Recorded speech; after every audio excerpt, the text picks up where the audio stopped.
thank you. It's wonderful to be here. And it was great to see people in clinic yesterday because we're so used to seeing people in isolation one at a time, but to see the spectrum and see how people were different was actually, I think I learned more from you guys than you learned from me yesterday. So, but it was, I cannot underestimate how important that is, because you can get isolated in your own island and you have no idea. And now, we've learned a lot in the last 4 years, and I'm not going to talk about what's been said before, but I am going to stay with this slide for a bit, because there are really, before we talked about more elegantly displayed than this, there are two types of smooth muscle cells, and that's exemplified in the lung more than anything else. Now, just to, we talk, one is important for contraction, and this has more developmental features, and I'll show you what that is in a second. Now, what's practical for you is what are the problems that are affected by in the lungs? And it's large airways, blood vessels, and then the formation of the lung. Now, each of them are exactly the same problem, but trying to get at the timing is a real issue. This third bit, the airway, we would like to focus on the airway, and this is how most of you come to. So in the airway, there's the trachea, and it divides in two, which most of you know, and then there's cartilage here, and there's smooth muscle here. And you guessed it. Now, say, for example, the smooth muscle doesn't work very well. You end up, what it ends up is spread out like this. And you can see how it is. Now, this is not this is a slide from before, but this is one from one of our patients. And look how narrow it is. Look how narrow it is. And look how narrow it is. It's not the best picture, but you can see how narrow it is, and see how it's bouncing. Now, so when we see this, we have to think about what to do. Now, we always think about giving a medication called albuterol when people have airway problems, but the problem is that can make this worse.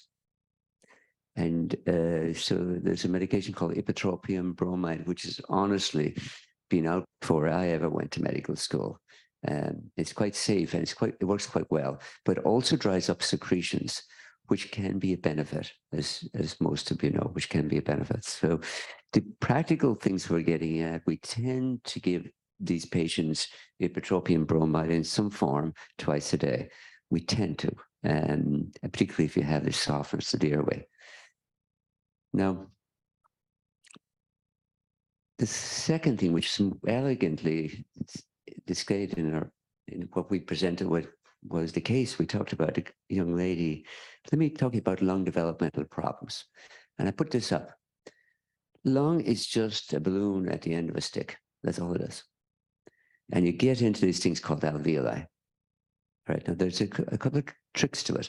So the alveoli, you've got millions of them, okay?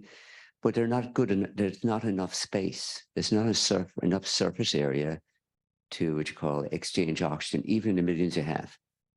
So what the lung does is it takes these balloons and puts shelves in. And these shelves are called septae. Okay, these shelves are called septae. So that increases the surface area of your lung by many thousand-fold. So it's pretty important. Now, you all know this problem in emphysema. You see people with emphysema huffing and puffing because the septae are gone. The septae are gone. So hence that's the problem. Now, but the trick is how are septae made? And this is where the smooth muscle cells is absolutely critical. So what happens is the smooth muscle cells migrate along here like this, And remember how we heard there was a thing called peptide interstitial glycogenosis. All that says is the smooth muscle cells get stuck along the way and give thickening of the airway. They're supposed to come down here like this and push this in like this. Okay. Now it also sets up, it's like a river. It sets up eddies, so when it puts out like this, what happens is type 2 pneumocytes sit right there. And they're the things that make surfactant. And now we'll talk about that as it makes surfactant. Now, most of you think surfactant is something that allows your lungs not to collapse in balloon. But there are some other surfactants that inhibit what you call bacterial growth and are well known for inhibitors to bacterial growth. So a problem that a lot of you are running into. A lot of you, and particularly viruses, you say, oh my God, every virus. And I know a few of you, every virus hits them, because there's one called surfactant D, which is particularly important for flu and probably COVID and a few others as well. So a lot of you have been going through this problem, and we're beginning to think about it. Now, all of the early studies have looked more at structure and haven't looked at function very much. So what we learn from these is there's hyperinflation because you don't make enough septase, so you have areas of hyperinflation. So that's what it is, and all of them describe it pretty well. Cystic lung hyperinflation, and this is what we see.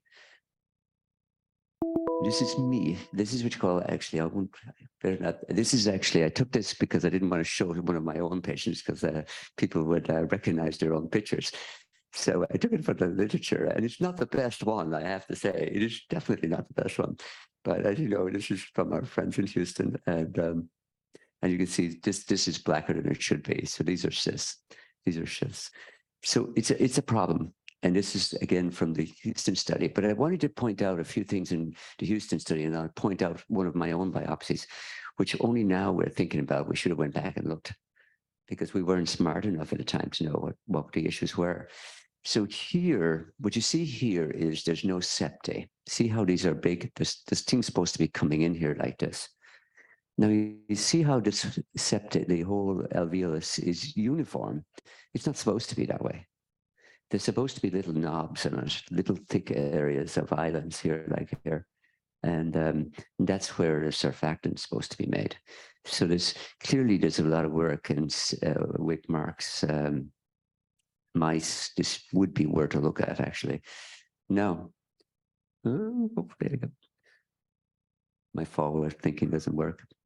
I may have to go to mechanical. Do I have to go to mechanical? I'm stuck, but I can always talk myself through being stuck. That's all right. Oh, it's letter. Stephen Muff.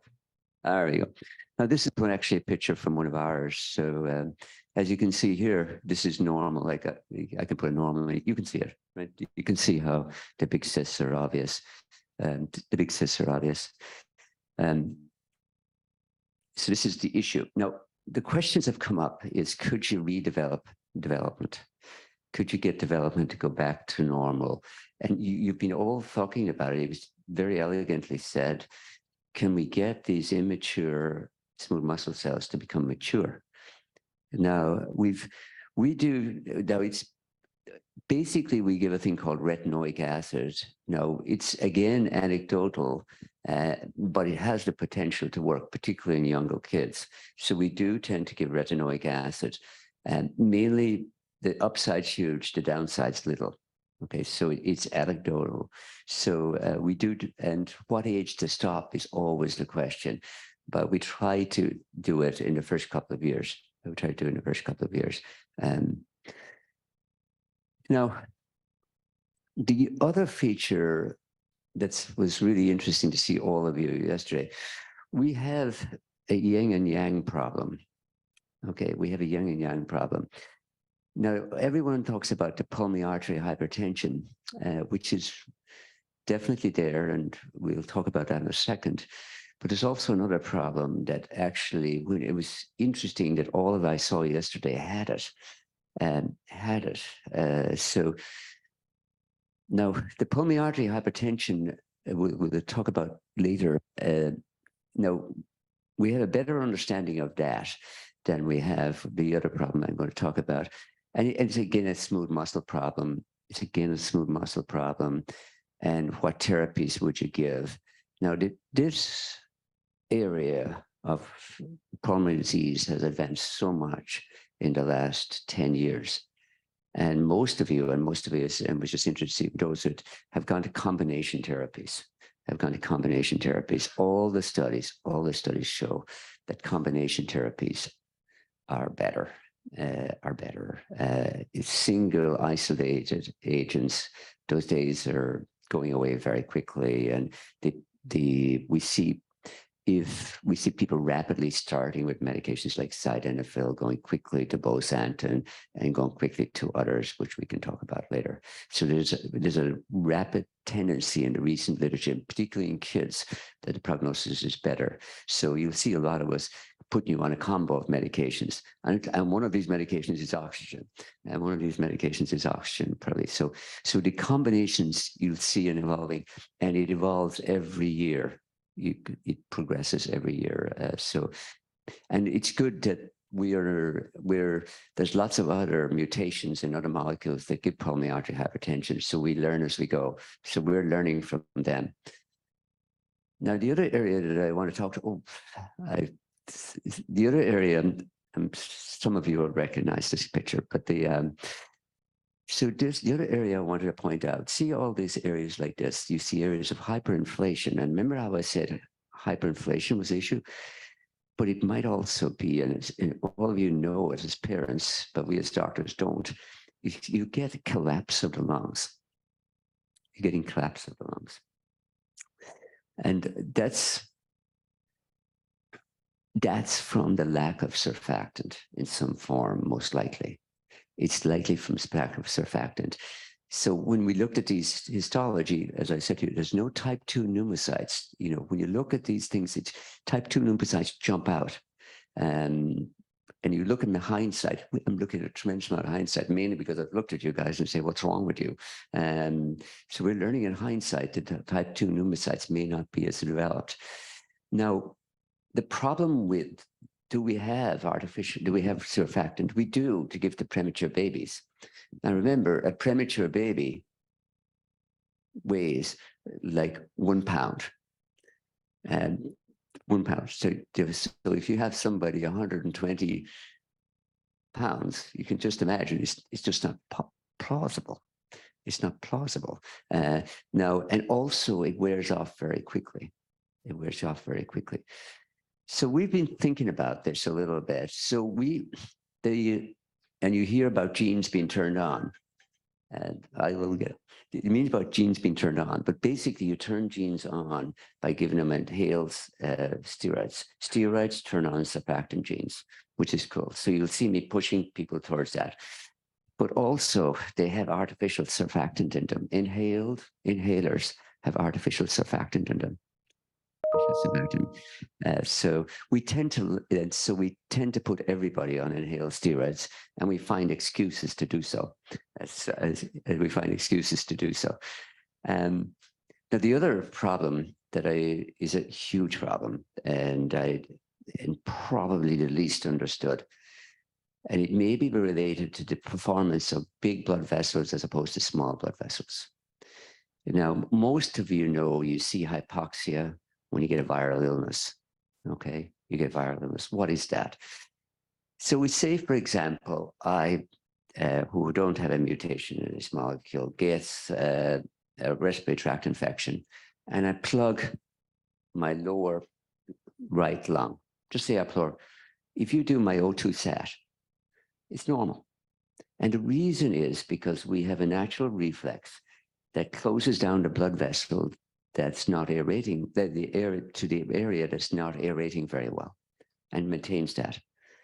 It appears that these kids, our kids, do not have this response. Now, it seems to get better at time. Now, I don't know how many of you I talked to yesterday, and you always said, oh, I've stopped using my O2 sat machine now that they're 4 and 5 years of age.